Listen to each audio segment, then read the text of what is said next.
हम एक नया एक्ट सीखेंगे और जिसका नाम है national commission for protection of childrens right act. Enactment हुआ था जिसका 2005 में। आज इस टॉपिक में हम लोग 4 मेन चीज़ें कवर करेंगी और वो होगी कि इस कमीशन का क्या पर्पज़ है, इसके अंदर कितने और कौन कौन से अथॉरिटीज़ और ऑफिसर्स होते हैं, इनके क्या फंक्शंस है और इनको इस एक्ट में क्या पावर दी गई है। तो शुरुआत करते हैं हम इस वीडियो की और हम देखते हैं कि इसका पर्पस क्या है। तो हम बात करते हैं बच्चों की। तो ये बच्चे बहुत छोटे उम्र के होते हैं, इनके अंदर अंडरस्टैंडिंग नहीं होती है, मैच्योर नहीं होते वो बच्चे, वो समझ सके कि कोई मेरा राइट वायलेट कर चुका है या उनको कुछ फ्रीडम्स और राइट दिए गए थे किसी लॉ के अंडर या फिर कॉन्स्टिट्यूशन के अंदर, इनको राइट्स वगैरह मिले हैं और इनके राइट्स वायलेट भी हो रहे हैं, इनको पता नहीं चलता। और बच्चे जो है उनको वुमन के साथ साथ हम लोग क्या बोलते हैं, एक वीकर सेक्शन में हम लोग इनको काउंट करते हैं। ओके, तो इनके जो राइट्स वगैरह है इनको प्रोटेक्ट करने के लिए ही इनका जिम्मा ये जो कमीशन है इस कमीशन को दिया गया है। तो ये कमीशन नेशनल लेवल पर भी है और स्टेट लेवल पर भी है। तो यही इसका मेन पर्पज़ है कि जो कोई भी मतलब कोई केस हो जिसमें बच्चों के राइट वायलेट किया गया हो, तो वो केस के ऊपर इनको सल्यूशन वगैरह देना है और फिर से जो वायलेट हुए हैं उनके राइट्स वो रिस्टोर करने हैं और वो बच्चों को उसका राइट फिर से देना है। तो national commission for protection of child act ये आया था 2005 में और इसके अंडर कमीशन बिठाई गई थी जो कि सेटअप हुई गई थी 2005 में। तो इस कमीशन का हेडक्वार्टर है न्यू दिल्ली में। आगे हम देखते हैं कि इस कमीशन के गोल क्या है। तो इस कमीशन का मेन काम है कि जो कोई भी लॉज बन रहे हो, कोई पॉलिसीज़ प्रोग्राम्स बना रहे हैं गवर्नमेंट, तो वो उस पॉलिसीज़ वगैरह को सब चेक करेंगे और ये देखेंगे कि जो कॉन्स्टिट्यूशनल राइट्स मिले हैं बच्चों को तो वो उन राइट्स से अलाइन करता है कि नहीं। और ये जो कमीशन है ये किसके अंडर आता है, तो ये आता है ministry of women and child development के अंदर। और ये कमीशन ये भी काम करती है कि मतलब वो रिकमेंड करेगी गवर्नमेंट को कि बच्चों के ऑलराउंड डेवलपमेंट के लिए ऐसे प्रोविजंस बनाओ, तुम लोग ये इनिशिएटिव लो, ये करो वो करो, ये सारे रिकमेंड ये कमीशन करती है।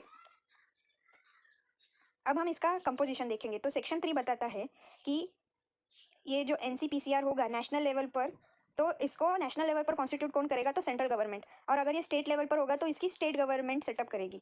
तो अभी हम देखेंगे कि इसके अंडर कितने लोग रहते हैं। तो इस कमीशन में होता है एक चेयरपर्सन जो कि चाइल्ड राइट्स, जो चाइल्ड से रिलेटेड चाइल्ड वेलफेयर वगैरह होगा उसके, तो चाइल्ड से रिलेटेड जो कोई भी काम वगैरह हो उसमें उसको एक्सपर्टाइज हो, उसका एक्सपीरियंस हो, तो ऐसा पर्सन ही इसका चेयरपर्सन बनेगा। और चेयरपर्सन के साथ साथ 6 दूसरे मेंबर्स भी होंगे और उसमें एटलीस्ट 2 वुमन होगी। और इन सबका अपॉइंटमेंट कौन करेगा, तो ये अपॉइंटमेंट करेगी सेंट्रल गवर्नमेंट। और ये जो कोई भी 6 मेंबर्स यहाँ पर बताए गए हैं उन सबका बैकग्राउंड वगैरह जो होगा वो सब चिल्ड्रन से रिलेटेड होगा, कि मतलब कोई जुवेनाइल जस्टिस या child in need of care and protection या फिर चाइल्ड साइकोलॉजी, कोई सोशल वर्क होगा, या फिर हम लोग कह सकते हैं कि लॉ। तो ऐसे सब रिलेटेड जो होंगे ऐसे मेंबर्स ही एनसीपीसीआर में काम करेंगे। अब सेक्शन 4 कहता है कि अपॉइंटमेंट, तो इनका अपॉइंटमेंट करेगी सेंट्रल गवर्नमेंट।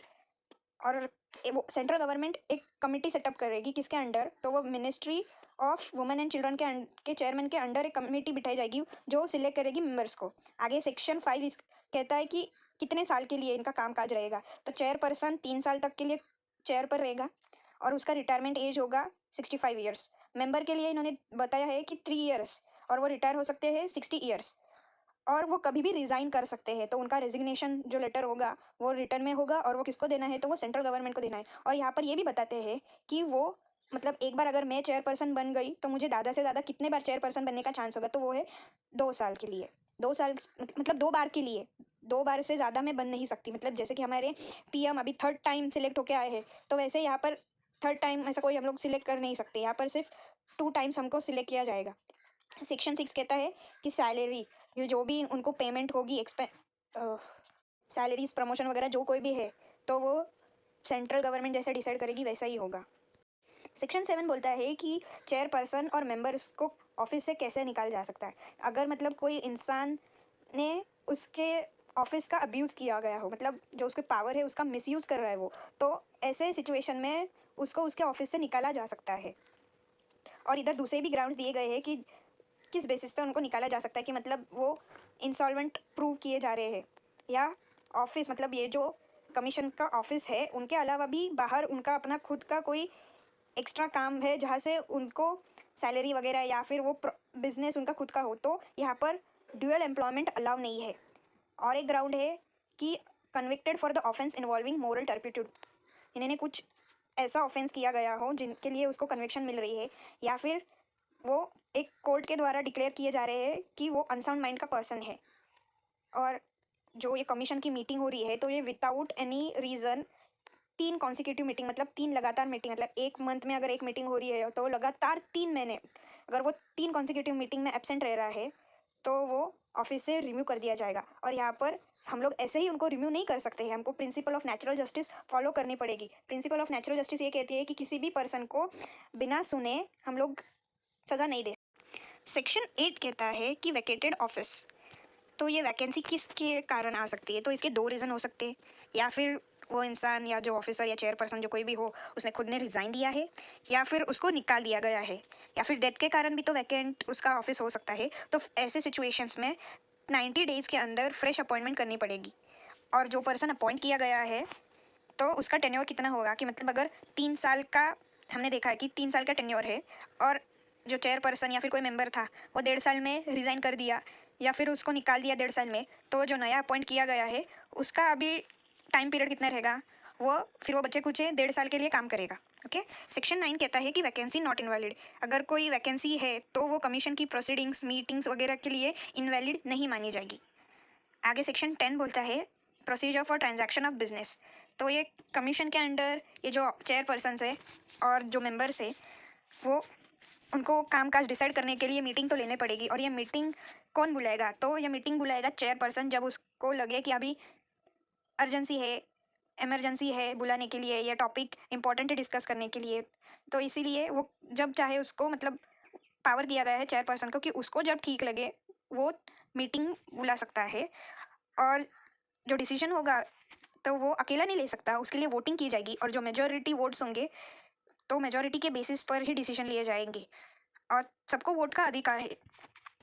और जब क्लैश होगा, अगर इक्वल वोट्स आ रहे हैं तो जो चेयरपर्सन है वो और एक वोट कास्ट करेगा अपना। अगर चेयरपर्सन एब्सेंट है किसी रीज़न, अगर बीमार वगैरह है या कोई दूसरा काम कर रहा है, तो चेयरपर्सन के एब्सेंस में जो मेंबर्स वगैरह प्रेजेंट है वो अपने में से ही खुद में से एक पर्सन को एज अ प्रिसाइडिंग ऑफिसर, मतलब उस दिन के लिए वो उनमें से एक को एज अ चेयरपर्सन इलेक्ट करेंगे और फिर वो पर्सन एज अ चेयरपर्सन, जो चेयरपर्सन की ड्यूटी रहती है वो उन सारे ड्यूटीज़ को निभाएगा। सेक्शन 11 बोलता है कि मेंबर सेक्रेटरी एंड ऑफिसर्स, तो सेंट्रल गवर्नमेंट मेंबर सेक्रेटरी कैसे अपॉइंट करेगी, तो सेक्रेटरी जो होगा वो not below the rank of joint secretary और additional secretary to the government of India, तो ऐसे पर्सन को वो मेंबर सेक्रेटरी ऑफ अपॉइंट करेगा। और इसका काम क्या होगा कि मतलब ये जो कमीशन के डे टू डे एडमिनिस्ट्रेशन रहता है, मीटिंग्स बुलाना या डेटा वगैरह कलेक्ट करना, उसको मेंटेन करना, ये सारे काम मुझे मेंबर सेक्रेटरी करेगा।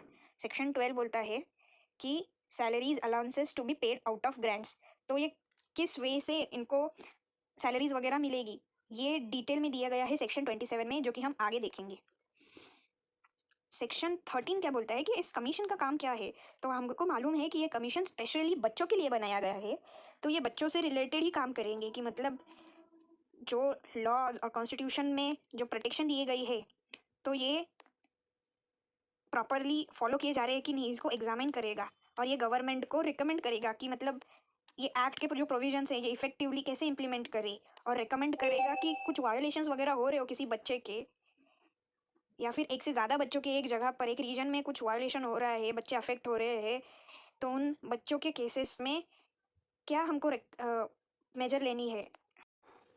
ये कमीशन बच्चों के राइट्स के जो केसेस होते हैं वायोलेशंस के उसमें इंक्वायरी बिठाएगी और बच्चों के जो राइट्स वगैरह है वो किस कारण वायलेट हो रहे हैं, ये सारी चीज़ें ये लोग एग्जामिन करेंगे और इन पर सोल्यूशन भी दिखाएंगे।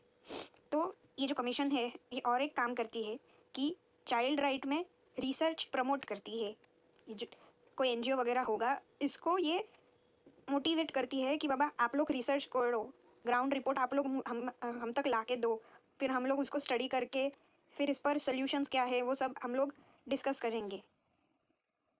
और इनका काम ये भी है कि जो जुवेनाइल होम वगैरह है, जो शेल्टर होम है जहाँ पर बच्चे रह रहे हो, तो वो ऐसे सारे जगह पर जाके इंस्पेक्शन करेगी कि बच्चे सही सलामत है कि नहीं, बच्चों को होलिस्टिक एनवायरनमेंट जो ज़रूरी होता है ऐसी जगह पर वो फॉलो किया जा रहा है कि नहीं, सारे norms rules and regulation follow किए जा रहे हैं कि नहीं, ये सारी चीज़ें ये कमीशन चेक करेगी। और क्या करेगी ये कमीशन, बच्चों के जो राइट्स है वो इन्फ्रिंज ना हो किसी के द्वारा। इसीलिए ये सोसाइटी में कैंपेन्स, सेमिनार, कॉन्फ्रेंसेस ऑर्गेनाइज करके लोगों को अवेयर करेगी कि हर बच्चे को अधिकार है और उसका अधिकार कोई भी वायलेट ना करे।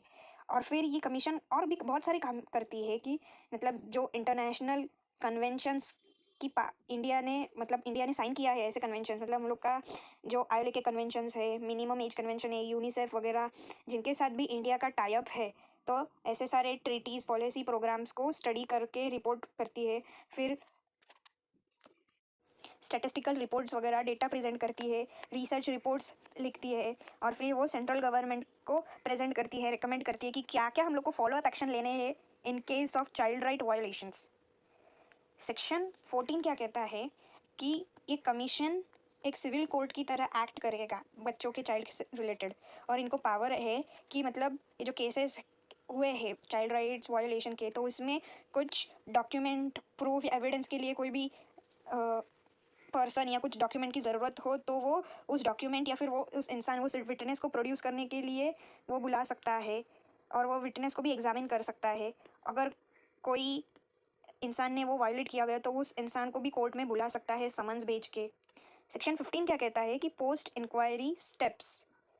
तो इसमें ये क्या करेगा कि जो हाई कोर्ट्स और सुप्रीम कोर्ट्स है उसको रिट्स के लिए अप्रोच कर सकता है। ये रिट्स किस लिए कि मतलब अगर किसी का राइट वायलेट कर किया गया है तो इसीलिए तो हम लोग रिट्स का इस्तेमाल कर सकते हैं। या फिर हिबियस कॉर्पस का जो रिट है इलीगल डिटेंशन के लिए, अगर कोई बच्चा किसी की कस्टडी में है, फॉर एग्जांपल चाइल्ड लेबर हो या किडनैपिंग वगैरह हो, और ऐसी केस इस कमीशन के पास आ रही है तो ये कमीशन रिकमेंड कर सकता है गवर्नमेंट, मतलब कंसर्न स्टेट गवर्नमेंट, या फिर अगर सेंट्रल लेवल, मतलब अगर दिल्ली वगैरह के पास हो रहा है तो फिर वो सीधा उस सेंट्रल गवर्नमेंट को रिकमेंड करेगा। सेक्शन 16 बोलता है कि एनुअल रिपोर्ट्स, अब सिर्फ एनुअल रिपोर्ट्स ही नहीं भेजनी कि इन केस ऑफ अर्जेंसी भी हम लोग रिपोर्ट्स भेज सकते हैं कि मतलब गवर्नमेंट का तब हमको सैंक्शन चाहिए कुछ काम करने के लिए, कुछ फॉलो अप एक्शन के लिए हम गवर्नमेंट का परमिशन ज़रूरी होगा। और ये रिपोर्ट्स के साथ साथ मेमोरेंडम ऑफ एक्शन कि मतलब हम लोग ने ऐसे सिचुएशन में क्या एक्शन लिया या फिर क्या एक्शन लेने वाले हैं, ये भी हमको सबमिट। और इसका टाइम पीरियड इन्होंने बताया कि 1 साल के अंदर हमको ये रिपोर्ट्स और ये मेमोरेंडम ऑफ एक्शन को सबमिट करना है। किसको? तो ये सेंट्रल गवर्नमेंट और स्टेट गवर्नमेंट को। तो अब सेंट्रल गवर्नमेंट और स्टेट गवर्नमेंट रिपोर्ट मिलने के बाद क्या करेगी, तो ये जो रिपोर्ट मिला है इसको पार्लियामेंट, अगर सेंट्रल गवर्नमेंट है तो वो पार्लियामेंट में भेजेगी और जो स्टेट गवर्नमेंट है वो अपने स्टेट लेजिस्लेचर में वो सामने वो रखेगी। अब बात करते हैं सेक्शन 17। सेक्शन 17 से लेके सेक्शन 23 ये सारे सेम वैसे ही है जैसे कि नेशनल कमीशन था, बस यहाँ पर हमको जहाँ पे सेंट्रल वर्ड था वहाँ पर अभी हम लोग को स्टेट कमीशन ये वर्ड सब्स्टिट्यूट करना है, जहाँ पर सेंट्रल गवर्नमेंट है वहाँ पर हम लोग को स्टेट गवर्नमेंट ये वर्ड सब्स्टिट्यूट करना है। बाकी यहाँ पर सारी चीज़ें सेम है। सेक्शन 25 बोलता है कि चिल्ड्रंस कोर्ट, तो चिल्ड्रन कोर्ट से दूसरा एक बिल्डिंग गवर्नमेंट बनाएगी नहीं, तो जो कुछ भी डिस्ट्रिक्ट कोर्ट में जो सेशन कोर्ट होगा उसको ही चिल्ड्रंस कोर्ट डिक्लेयर करेगी। और ये ऐसे नहीं डिक्लेयर होगा, तो जो हाई कोर्ट का चीफ जस्टिस होगा उसको स्टेट गवर्नमेंट कंसल्ट करेगी और फिर उस सेशन कोर्ट को चिल्ड्रंस कोर्ट डिक्लेयर करेगी। और इस चिल्ड्रंस कोर्ट की ज़रूरत क्या है, तो वो इसलिए क्योंकि जो बच्चों से रिलेटेड जो कुछ भी ऑफेंसेस, जो केसेस उनके राइट्स और राइट्स के वायोलेशंस के आए हो सामने, तो ये चिल्ड्रंस कोर्ट में वो फटाफट से डिस्पोज होंगे। इसीलिए ये चिल्ड्रंस कोर्ट इस्टेब्लिश किया गया है इस एक्ट के अंडर। मतलब स्पेशल दूसरा बिल्डिंग नहीं है, बस सेशन कोर्ट को पावर दिया गया है कि ये जो केसेस है वो आप देखो और इसको डिस्पोज करो। सेक्शन 26 ये बोलता है कि कोई भी पब्लिक प्रोसिक्यूटर हो या फिर जो एडवोकेट जिसने 7 साल की प्रैक्टिस की गई हो उसको स्पेशल पब्लिक प्रोसिक्यूटर के नाम से अपॉइंट करेगी। और इसका क्या काम है, तो जो चिल्ड्रन के राइट्स के जो वायलेशन के केसेस आए तो ये इंसान वो वायलेशंस के केसेस को लड़ेगा। आगे सेक्शन 27 बोलता है कि जो सेंट्रल गवर्नमेंट है वो पार्लियामेंट्स के साथ कंसल्ट करेगी कि इस कमीशन को कितने फंड्स वगैरह देने हैं। और फिर डिस्कशन होने के बाद ये कमीशन को कुछ मनी ग्रांट करेगा और जो कुछ भी ये एक्सपेंडिचर इनका होता है तो वो एक्सपेंडिचर डीम करेंगे कि ये वो जो ग्रांट मिले हैं उसके अंदर से ही उन्होंने पे किया है। अब वैसा ही सेक्शन 28 है। सेक्शन 27 था सेंट्रल गवर्नमेंट के लिए और सेक्शन 28 है स्टेट गवर्नमेंट के लिए। सेक्शन 27 में बात की गई थी पार्लियामेंट की और यहाँ पर सेक्शन 28 में बात करते हैं कि यहाँ पर कौन होगा, स्टेट लेजिस्लेचर। आगे मैंने 2 सेक्शन को क्लब किया है क्योंकि उनका अंदर का मैटर बहुत मतलब सेम ही है, सिर्फ ये एक सेक्शन बात करता है नेशनल कमीशन का और एक सेक्शन बात करता है स्टेट कमीशन का। हम लोग ये सेक्शन अभी देखते हैं कि ये दोनों जो कमीशन है उनको उनकी ड्यूटी है कि वो मेंटेन करे अपने कमीशंस के रिलेटेड जो कोई भी अकाउंट्स है, रिकॉर्ड्स है, उनको रेगुलरली मेंटेन करे और जो एनुअल स्टेटमेंट रहता है, एनुअल अकाउंट्स वगैरह, तो वो भी प्रिपेयर करे। और उन्होंने ये भी बताया भी है कि उनको कौन प्रिपेयर करेगा, तो ये जो हमारा कंप्यूटर एंड ऑडिटर जनरल जो है तो वो ही बनाएगा हमारा एनुअल स्टेटमेंट ऑफ अकाउंट्स। और ये कमीशन के जो अकाउंट्स एंड ऑडिट होते हैं इनको पीरियडिकली या और रेगुलरली इसको ऑडिट करवाना है तो कौन करेगा, ये काम करेगा हमारा कंप्यूटर एंड ऑडिटर जनरल। और इसने जो काम किया है मतलब इसके अकाउंट्स ऑडिट किए हैं तो इसलिए उस काम के लिए इनको पैसा देना है, इस कमीशन को पैसे देने हैं। कमीशन को पैसे किसको देने हैं, तो वो हमारे कंप्यूटर एंड ऑडिटर जनरल, क्योंकि उसने काम किया है ना, ऑडिट करने का काम किया है। और अगर computer and auditor general available नहीं है किसी कारण तो फिर वो क्या करेगा, किसी दूसरे पर्सन को अपॉइंट करेगा और जिसका काम होगा कि ये जो कमीशन है उसके अकाउंट्स और जो एनुअल स्टेटमेंट वगैरह है, जो रिकॉर्ड्स है, उनको वो सर्टिफाई करे, वो ऑडिट करे। ओके, जो बुक ऑफ अकाउंट्स होते हैं, पेपर्स रहते हैं, तो इन सारे चीज़ों को वो ऑडिट करेगा। और उसको भी वही पावर्स होगी कि जो powers computer and auditor general को होती है। लाइक मतलब वो कभी भी एंट्री कर सकता है और जो आके जो बुक्स ऑफ अकाउंट्स रहते हैं वो इंस्पेक्शन के लिए मांग सकता है। ओके, ये जो सारे अकाउंट्स रिकॉर्ड्स है इन सारे को जो हमारा कंप्यूटर एंड ऑडिटर जनरल या फिर उसके बिहाफ में जो पर्सन अपॉइंट किया गया तो ये लोग उस चीज़ को वो सर्टिफाई करेंगे और उसके साथ वो रिपोर्ट किसको भेजेंगे, सेंट्रल गवर्नमेंट।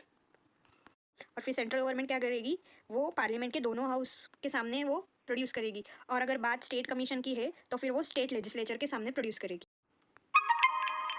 अब आगे बोलते हैं कि ये जो कोई भी ऑफिसर्स है जो कि इस कमीशन के अंडर काम कर रहे हैं और उन्होंने गुड फेथ में कुछ एक्शन ली गई हो और उसके कारण किसी को कुछ डैमेज वगैरह हुआ तो उसके लिए ये जो ऑफिसर्स है वो लायबल नहीं होंगे, उनके खिलाफ कुछ भी केस नहीं चलाई जाएगी, ना क्रिमिनल ना सिविल केस चलाई जाएगी। इनको ये इम्यूनिटी मिल रही है ऐसे केसेस में। और ये जो ऑफिसर्स है वो क्या है, पब्लिक सर्वेंट माने जाएंगे किसके। और पब्लिक सर्वेंट का डेफिनेशन हमें मालूम है, आईपीसी में दिया गया है। इस एक्ट में बोला गया है कि इनके जो अपॉइंटमेंट्स या इनकी सैलरीज, इनका terms and condition for employment जो कोई भी है उसको डिसाइड करने की पावर सेंट्रल गवर्नमेंट और स्टेट गवर्नमेंट